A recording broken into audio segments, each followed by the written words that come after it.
Hello friends, welcome to simply cooking. இன்றைக்கி குழந்தைங்களுக்கு பிடிச்ச மாதிரி ஈவினிங் டைம் ஸ்நாக் என்ன செய்யலான்னு பார்க்கலாம். இதுக்கு 2 முட்டையோட மஞ்சக்கருவை எடுத்துக்கோங்க. 1.5 spoon sugar, pinch of salt add பண்ணிவிட்டு அந்த சுகர் நல்லா மிக்ஸ் ஆகிற அளவுக்கு நல்லா மிக்ஸ் பண்ணிக்கோங்க. நல்லா மிக்ஸ் ஆகணும். அப்புறம் கொஞ்சோண்டு பேக்கிங் சோடா, 1/4 கப்பு பால் ஆட் பண்ணி கொஞ்சம் வெனிலா எசன்ஸும் ஆட் பண்ணி அதை நல்லா மிக்ஸ் பண்ணிக்கோங்க. அதை நல்லா மிக்ஸ் பண்ணிவிட்டு 1/2 கப்பு மைதா எடுத்துக்கோங்க. அது ஒரு சீவில் அதை நல்லா சீவ் பண்ணிக்கோங்க.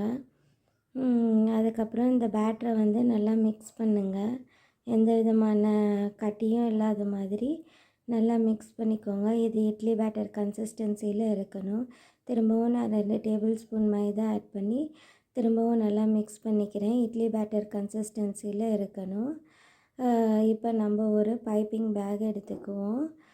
அதோட எட்ஜை நம்ம வந்து கட் பண்ணிவிட்டு அதுக்கு சப்போர்ட் பண்ணுறதுக்காக ஒரு கப்பில் அந்த பைப்பிங் பேக்கை வச்சுட்டு நம்ம மிக்ஸ் பண்ண அந்த பேட்டரை வந்து அதில் ஆட் பண்ணுவோம். பார்த்து மெதுவாக ஆட் பண்ணணும். அதை ஆட் பண்ணதுக்கப்புறமேட்டு ஒரு பேனில் வந்து நம்ம ஆயில் எடுத்துக்கணும். நமக்கு இது பொரிக்கிறதுக்கு தேவையான ஆயில் எடுத்துக்கணும். அந்த ஆயில் வந்து ரொம்ப ஹீட் ஆகிடக்கூடாது. ஒரு மீடியம் ஹீட்டில் இருக்கணும். இப்போ பைப்பிங் பேக்லேருந்து அந்த மிக்சரை மெதுவாக நம்ம அந்த ஆயிலில் ட்ராப் பண்ணணும். குட்டி குட்டி பால்ஸாக நம்ம அதில் வந்து ட்ராப் பண்ணணும். பைப்பிங் பேக் இல்லாதவங்க ஒரு ஸ்பூனில் கூட அதை எடுத்து நம்ம அந்த எண்ணெயில் வந்து போட்டு எடுக்கலாம். இதை அந்த ஆயிலில் போட்டதுக்கப்புறம் நல்லா புஃப்னு வரும்.